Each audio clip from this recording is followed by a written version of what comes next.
Headies Hall of Fame. Angelique Kidjo, the most awarded African singer of all time, becomes the first female artist to be inducted into the Headies Hall of Fame. The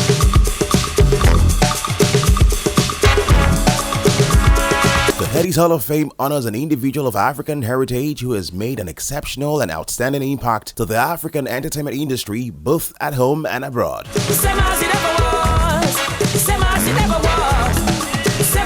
We are right here present at the studios of Africans Pride, Africans Export Material. I'm talking about 5 times Grammy Award winner right here present.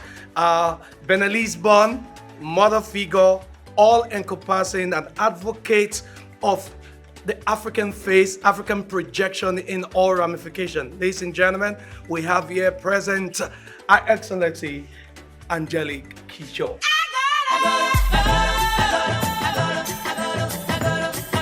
Time magazine has called her Africa's premier diva, and in September 2021, Time included her in their list of 100 most influential people in the world. We have had leaders that come before us. We have to continue leading the way they teach us to do so, unapologetically, with pride, with truth, and consistency. Angelique Pasaloko Hinto Husino Kanjo Mantazogbi Kidjo, born July 14, 1960, known as Angelique Kidjo, is a 5-time Grammy Award-winning Beninese singer, songwriter, actress, and activist who is noted for her diverse musical influences and creative music videos.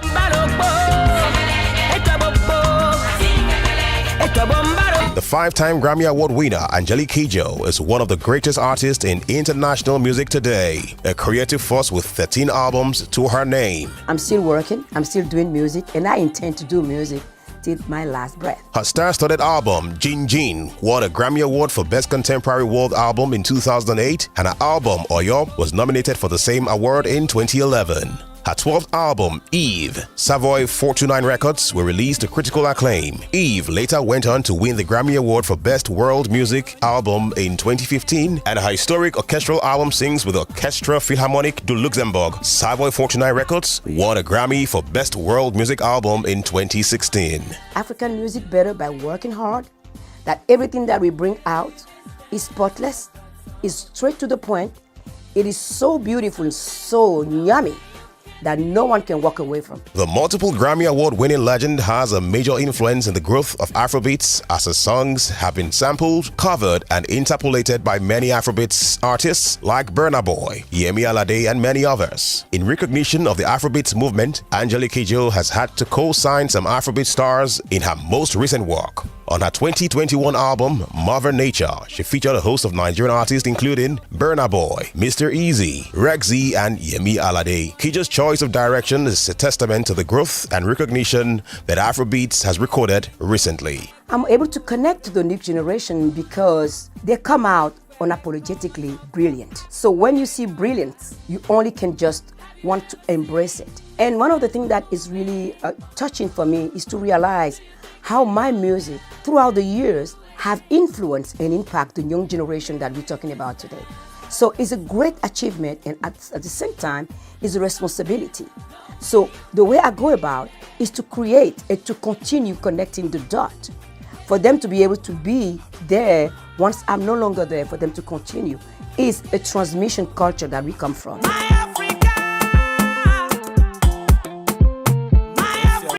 She shares her thoughts on the current global acceptance of the Afrobeats music genre. She also thinks that there is more success to be recorded for African music, as Afrobeats is just getting started. Well, the popularity of the West African music is everywhere, has always been there. Now it's more on the front, is on the mainstream. It was about time that it comes. Africa is a huge continent. This is just the tip of the iceberg. We're just starting on unveiling and peeling off step by step the richness of that continent. So the young generation and all of us, we have the responsibility and the duty of presenting the diversity of the African continent music, and to protect it and to support it. If we do not, then we lose. Angelique Kidjo believes that the secret to any success is authenticity. The secret in my success is always be true to myself. I never set aside my African identity. It's at the core of who I am and what I am. But we have to take pride in who we are before we get to the global stage. Because this global stage is a jungle. If you know where you come from, you might not know where you're going, but knowing where you come from gives you the strength to stand throughout year and fashion all the time because you are relevant, you live in the time, and you are relevant to that time. The Headies CEO, Mr. Ayo Animashaun, an award-winning actor and comedian, Ayo Makun, commonly known as AY, paid an honorary visit to the music compere and presented her with a Headies Hall of Fame plaque in recognition of her contributions and accomplishments in the music industry. Headies Hall of Fame, Angelique Kidjo.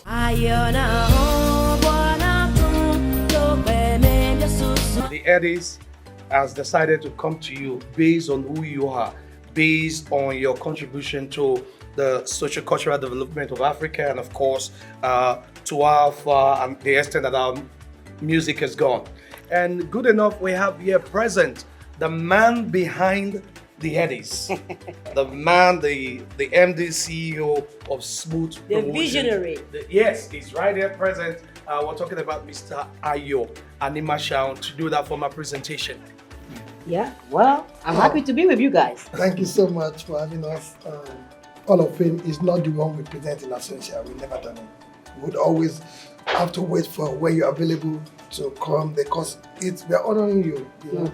But this time around, we knew so late and we had to go ahead and especially because we're having here and continue. So yeah, you're ours.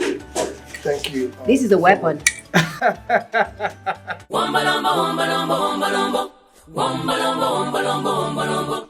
Congratulations, man. Well, thank you for thinking of me to give me this award. And it's always more important to me when I receive an award from my continent because everything I've done for my career was always to forecast and to present the culture of my continent. And I have to tell you, it was not an easy journey, and it's still not an easy journey because people are very comfortable in the perception of what Africa is about. And we all have a duty and responsibility to present what Africa means to us, to the world, and tell our stories because we've been quiet for so long and people have been speaking on our behalf. So I use my music and my voice to tell people, well, you should get to Africa and get to know Africa instead of sitting in your couch telling us who we are, what we should do, and how we should do it. And you may find yourself living in a shotgun shack. And you may find... Thank you so much. It's another award and responsibility on my shoulder. I will take it because, I mean, we all are holding these Headies. You, all of us, because we are all in our own right doing what we can to advance our own agenda and our own stories. Sure. And I want to thank you all for thinking of me and for having this award. So there's a lot of people you gotta give these awards because there are a lot of people that are doing a lot of things in Africa, and we need to reach out to everybody across the board, not only music, architect, whatever, whoever is lifting the continent up. Yeah. We celebrate music from Nigeria and indeed all of Africa. Without Africa, there's no music. Without Africa, there's no humanity. True. Africa is the cradle of humanity. We keep on forgetting that. True. And we always want to copy other people's music. And you take a step back and you look at every music and you deconstruct it. You bring it back to Africa, you can put it back. True. So for me, it has never been a matter of feeling inferior or superior to anyone. Any setting I walk in, it comes to music, I stand next to everybody equally. Because I say, what you singing? I know it is in my country. True. So you ain't selling me something I don't know. So now, let's see how we can make that better. Collaboration. Let's see how we can tell a story of human tapestry. Basically, that's what it is for me. Because people just are so ignorant, and some people are willing to learn. And sometimes, they don't know where to start. And I've seen many of those people, oh, where do we start? And I say, read this book, look at this movie. And the people go, oh. I was doing an interview like 2 weeks ago with a journalist in France that always is a specialist of African music. He doesn't even know the new generation of African music. And he's telling me, well, I like Congolese music because it's too electronic. I said, you get onto this train or you're gonna be left behind in the dirt. I mean, you better jump in this train right now, otherwise you're gonna be, a dinosaur. I'm telling you the truth. And he go, oh, really? And then who would you want me to? And I start listening, and he go, oh, hold on, I'm gonna go look at on Spotify. I said, I'm telling you, these are just the tip of the iceberg. Just do your research. You're a journalist. If you call yourself music journalist, you should know every genre of music. The first step is always the most difficult one. But once you stand on both of your feet, you just keep on walking. And you keep going.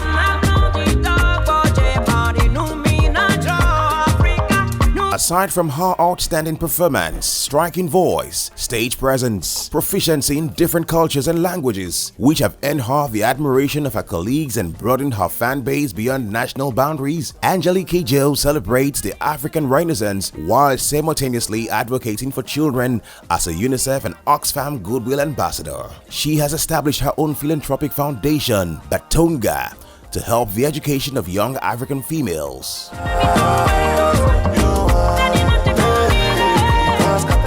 In Ethiopia, for example, Ethiopia is big.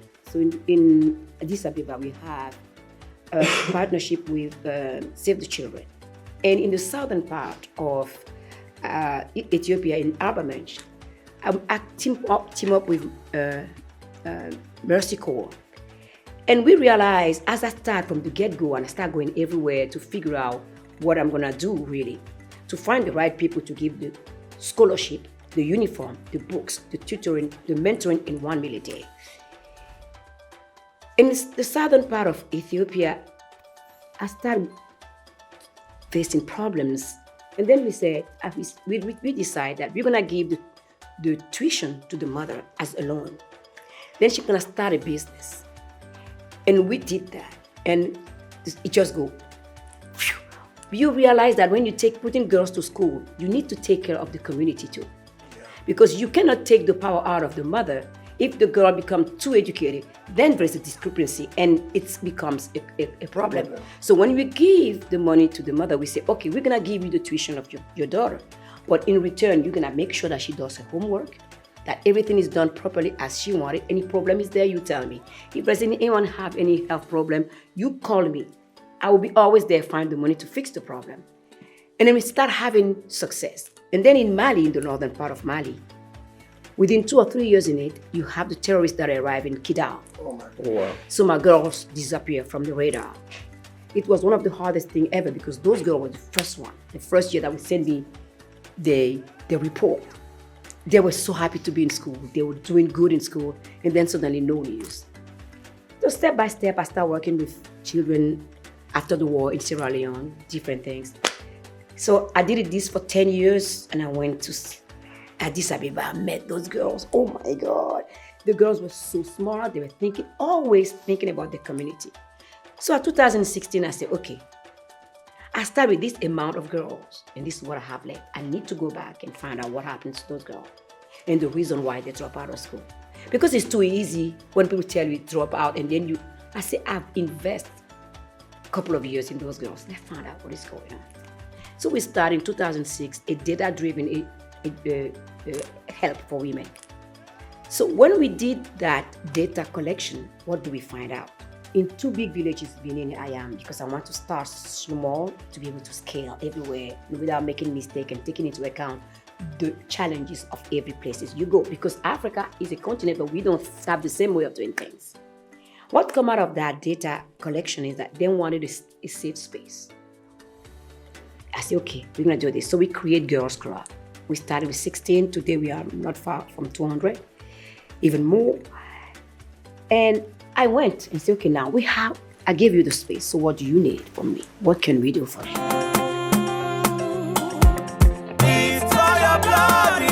Because most of them, they drop out of school because primary education, the teacher was not good. So they are so bad that, when you get to secondary education, you don't have the base, it's very hard. Yeah. So the dropout is based also out of shame, not being able to compete, feeling stupid, and they are not stupid. It's because they don't know. If they don't know how do you perform well in school. Background. Exactly, They didn't get background. And some of them, they were put out of school because their parent died and they were support of family. All those stuff helped me figure out that some of those girls don't need to go to school. They need to have a business because they know how to make money. So I said, what do you want to do? I'll give you seed funding. And they say, you want to manufacture soap. I said, what? soap? They say, where we are here, we don't have access to soap. We have to go to the big city to get the soap. So with the little money we have, when we go to the city, we come back, we have one soap for the whole family for a month.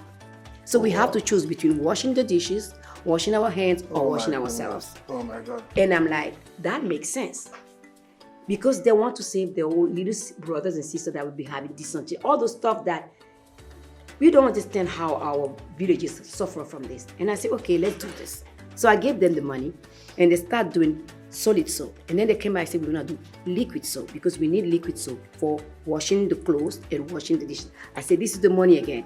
And then they come up with beads business. I mean, these girls, they just start coming up. And then I brought solar panel to the to the village.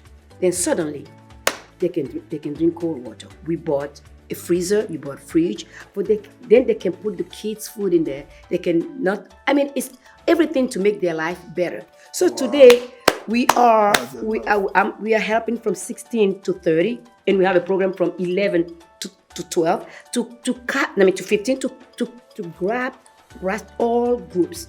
So what happened in that time is I wanted to have a mentor that are closer in age. You know what I mean? Because if it's too old, then the girls, out of respect, as we do, the gap will be too big and they won't be able to speak up. So the pandemic arrived and they all start panicking. They go, what can we do? And I said, this is what you're gonna do. Keep your physical distance, don't touch your face, wash your hands, and wear mask. I said, but we don't have any. I said, you have the soap, right? I went back here, find the money for them to manufacture mask, more soap, water in places, and they decide on their own, listen to this, to rate all the local radios. They didn't give them the choice. And they create a group 24/7 around the clock in the many languages in the village, telling the elderly people, stay home, you need something. And they took care of the whole village. The awareness was created. That's it. So that's what I do. I said, you need something? Tell me. I can't decide for you. I don't know your reality. I'm not living in that village with you, but one thing I know for sure, I can fight for you from wherever I am to find the means that you need to empower you to take lead in your life and to change your community and to change the country. Step by step, we start from the village, we come to the cities. We need to transform our country. And then we have a program for young male because we need them also to have jobs. Because you can't create also discrepancy there. Because you marry a guy that doesn't understand what you're doing, then you have a problem. So we're doing all those things at the same time, and it's a lot of work because the pandemic arrived, and what comes to the shore of the girls is violence. Men not having job, nowhere to do, start beating. I mean, when we are addressing this today, for me, it's always about partnership. Any organization that have any success or any expertise in gender-based violence, I work with them for the betterment of my girls. I don't have all the solutions, I don't have all the answers, but I have no shame to go knock at the door and say, please help me. That's what makes the world goes round. I want to say thank you very much for being a mother figure, for being a woman of substance, a woman of integrity, and thank you for the projection you give to Africa and Africans, and God bless you real good. You are Africa. The 16 Headies, celebrating Africans' Renaissance.